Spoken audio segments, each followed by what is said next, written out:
So now let me show you a set of rather trivial examples with some intuition behind the ANOVA calculation, so how ANOVA works. And I will start with the following. Let's say we would like to know if different fertilization protocols influence sugar amount in apples. We have three protocols, A, B, and C. And then we use these protocols to fertilize apple trees. And then now we would like to know if indeed protocols influence the sugar amount in apples. So we pick it up 5 apples from the trees under a certain protocol. And then we measure how much of sugar percent of total mass every apple has. Okay, so that's the values we got. For example, for the first fertilization protocol, we got the following values: 10, 11, 12, 13, and 14% of total mass. For the second 5, we got the following, let's say 11, 12, 13, 14, and 15. And then finally, for the last one, we got 9, 10, 11, 12, and 13. Of course, these values look very weird because they look systematic, not random, but it's just to make all calculations easier for me. Of course, in reality, you will have some random values. Okay. Now, if we calculate the average sugar amount, you can see we have 12 here, we have 13 here, and 11 here, and the grand average is 12. Okay, so you can see that indeed we have some difference between the fertilization protocols if we talk about average values, average amount of sugar. But can we say that this difference is not just, we didn't get this difference just by chance. Can we say that this difference is systematic? This is where ANOVA will help us. And the idea is following. First of all, ANOVA is based on variance, so I will remind you quickly how to calculate the variance. Variance, or mean square, sometimes it's called, it's an average squared distance between the values and the average value, right? So the variance is when you take a sum of squared distances between every value and its average, their average, then you divide to degrees of freedom. Usually it's n minus 1, right? If you have n independent values. And then you can think of the following. First, if you do the following transformation, if you take all values and subtract the average first, like this, and then you can sort of rewrite this formula for the variance in a bit simpler way. So it will be just a sum of squared values, y, divided to the degrees of freedom. Or you can just write sum of squares divided to degrees of freedom. Okay, so this is the variance. Now let's do this little trick. Let's take the average. Let's subtract the average first. Why? Because we don't care about the total average. It's just a total sugar amount. We do care about the variation, how big the difference is. Okay. So let's do that. So I simply subtract 12 from every value. 10 minus 12 is minus 2. Then 11 minus 12 is minus 1. Then I have 0, 1, and 2. Then 11 minus 12 is minus 1, 0, 1, 2, and 3, right? Then finally, the last case, we have minus 3 here, minus 2, minus 0, 0, and 1. Okay. Then if you calculate the average values, you will have 0, 1, and minus 1, right? And now you see, for example, what is minus 3? Minus 3, it means that this apple has a sugar amount by 3% of total mass smaller than the grand average, than the 12, okay?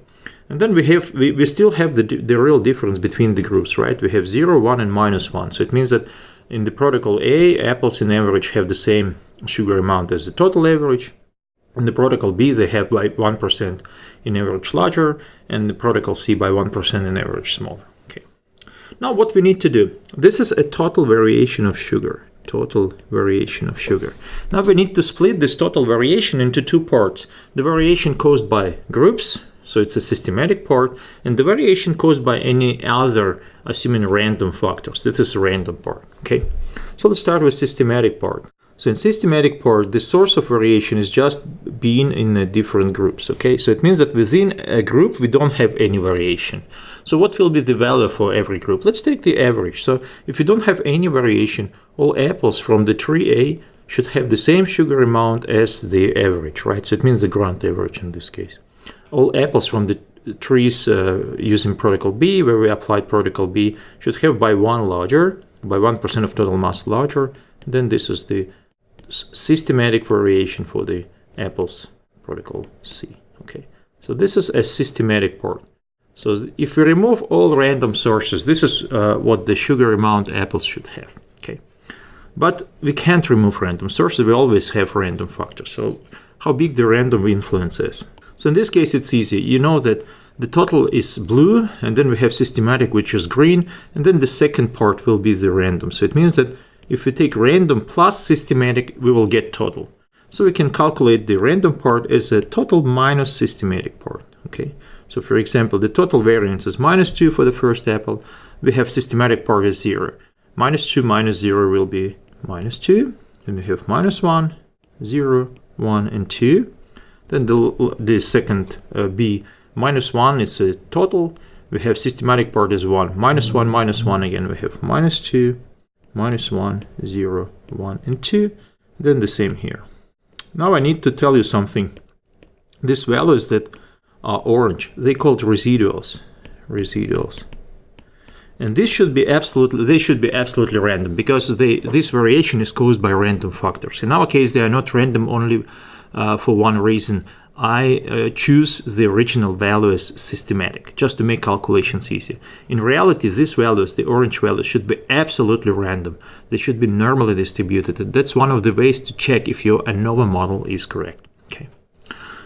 So if you take the values, the green values, and sum with the orange values, you will get blue values. So that's the idea. You split your total variation into two parts, the systematic and the random. So together, systematic plus random gives you the total variation. Okay. Now we can calculate the mean squares or variance, but you remember that in our case, because we already subtract the grand average, we just take a sum of square root values and divide the degrees of freedom. Okay. So let's start with calculating sum of square root values. So sum of square root values. For the systematic part, it's easy. You have -1 square root 1, 1 square root 1. Then you see that we have 5 1s and 5 -1s. So if we take a sum of squares, we will get 10. Okay. Now for the residual part, for the random part, we have -2 square root is 4, -1 square root is 1, and then we have 1 square root 1, 2 square root 4. So we have 10 in one column. If we sum up all values, all square root values in one column, we will get 10. And then we have 3 columns, so the total sum of squares will be 30. Okay, so this is sum of square root values. Now degrees of freedom. You remember we have 15 values at the beginning, so we have 15 degrees of freedom at the beginning. Then we lost 1 degree of freedom here because we calculated average and subtract average from the same values. We lost 1 degree of freedom. Now, how many degrees of freedom we need to compare the groups? We have 3 groups. How many independent comparisons we can do? It's 2, right? So if you have 2 groups, you can do only 1 independent comparison. If you have 3 groups, you can do only 2 independent comparisons, right? So we have 2 degrees of freedom. We need 2 degrees of freedom to compare the groups. And then we had 15. We lost 1 here. We lost 2 here. How much is left? We have 12 degrees of freedom for the random part, okay?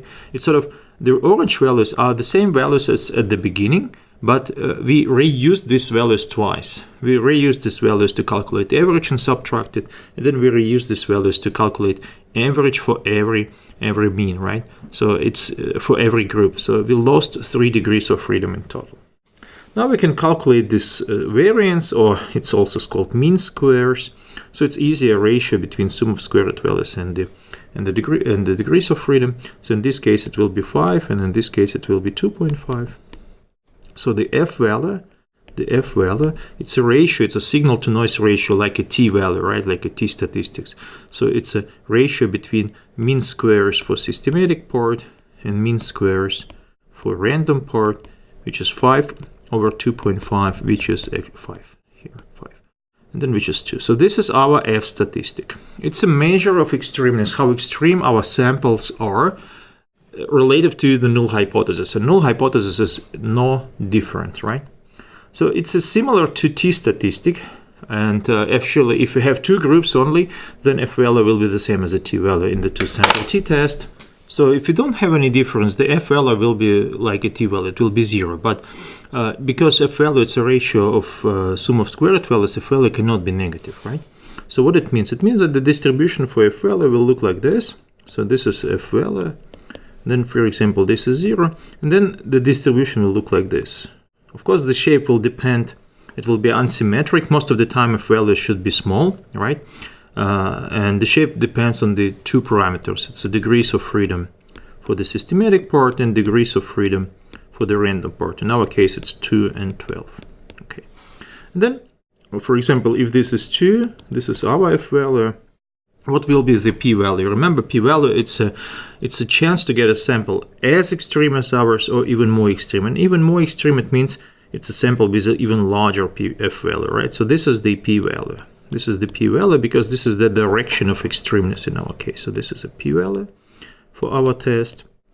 And then how to calculate it? We know that there is a CDF function, but CDF function, it always gives you area on the left, right, of PDF curve. And if you want to get area on the right, you just need to subtract the area on the left from the 1, because the total area of PDF function of distribution is 1. So it means that we can calculate a p-value as 1 minus CDF. The f-value is 2, and then 2 parameters, 2 and 12. It's our degrees of freedom. In R, you remember CDF is a p function, and then you have p function for f distribution, 2, and then 12. Then if you do the calculations in R, you will find out it's 0.178. So it means 17.8% chance to get a sample as extreme as ours, or even more extreme, if in fact populations, the average of populations are the same. Okay, and then it's a pretty high p-value, right? So you can't reject null hypothesis. So in this case, it means that you don't see any difference. You don't have enough statistical evidence for the difference. Okay. We don't know if they are different or not. We don't have enough statistical evidence for the difference. So this is how ANOVA works. And then in the next video, I'll show you an example where actually you can see a difference. So let's look at this.